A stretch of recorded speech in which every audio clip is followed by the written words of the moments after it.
As Jesus was sitting on the Mount of Olives, the disciples came to him privately. Tell us, They said, when will this happen, and what will be the sign of your coming and the end of the age?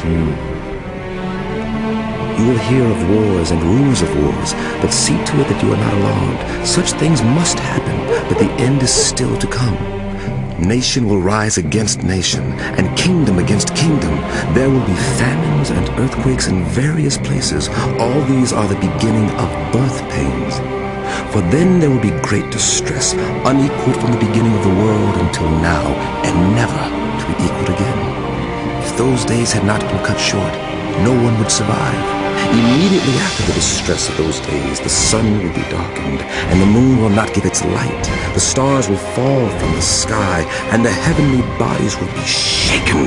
At that time, the sign of the Son of Man will appear in the sky.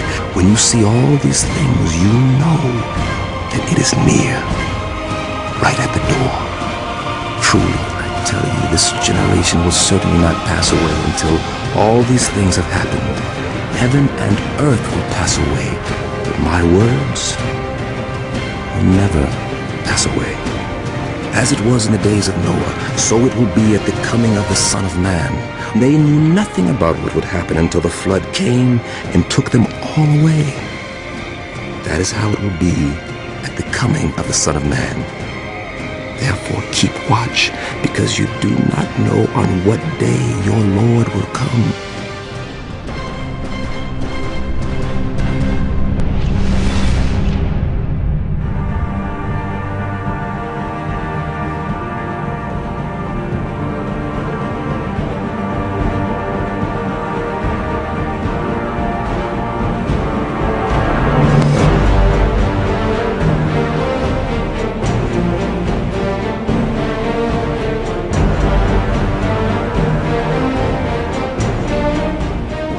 Another angel came out of the temple and called in a loud voice to him who was sitting on the cloud. Take your sickle and reap, because the time to reap has come, for the harvest of the earth is ripe.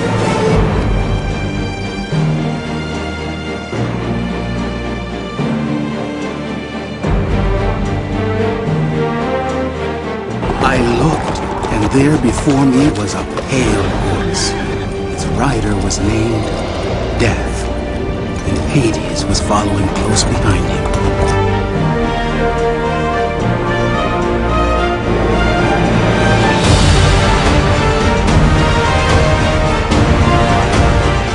The fourth angel poured out his bowl on the sun, and the sun was allowed to scorch people with fire.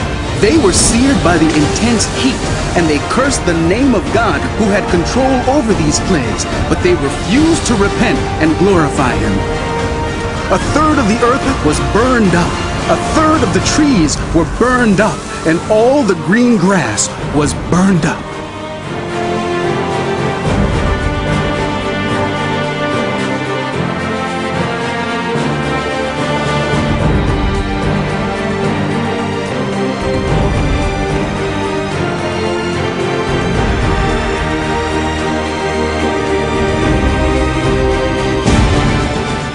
Then there came severe earthquake, no earthquake like it has ever occurred since the human race has been on earth. So tremendous was the quake. The great city split into 3 parts, and the cities of the nations collapsed. Every island fled away, and the mountains could not be found. From the sky, huge hailstones, each weighing about 100 pounds, fell on people, and they cursed God on account of the plague of hail, because the plague was so terrible.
It's tough to drive down the expressway and see all the thousands of people who pass us. To drive by all the homes, or as I did yesterday, to fly over your community and see community after community, subdivision after subdivision filled with people who are going to hell.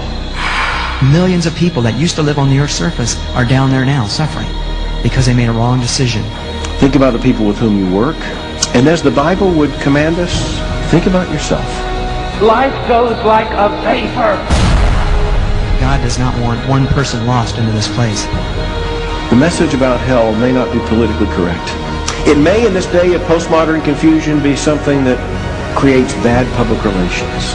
But it is essential to understanding why Jesus came and what Jesus did and why it matters. Isn't it exciting to know that the will of God is not just a cloud, it is a detailed thing, and you don't have to just walk around in a fog all your life?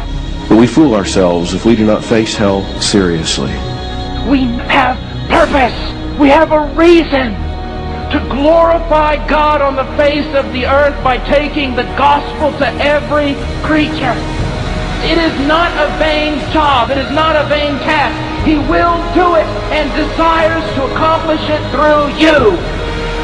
The name of God is going to be great among the nations from the rising of the sun even to its setting. He is going to do it.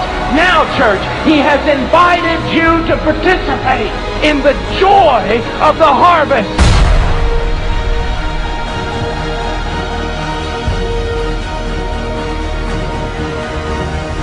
What a day it will be for those who left houses and lands and this and that and everything to serve their Lord on the foreign field. And what a day it will be for those like you who helped put them there.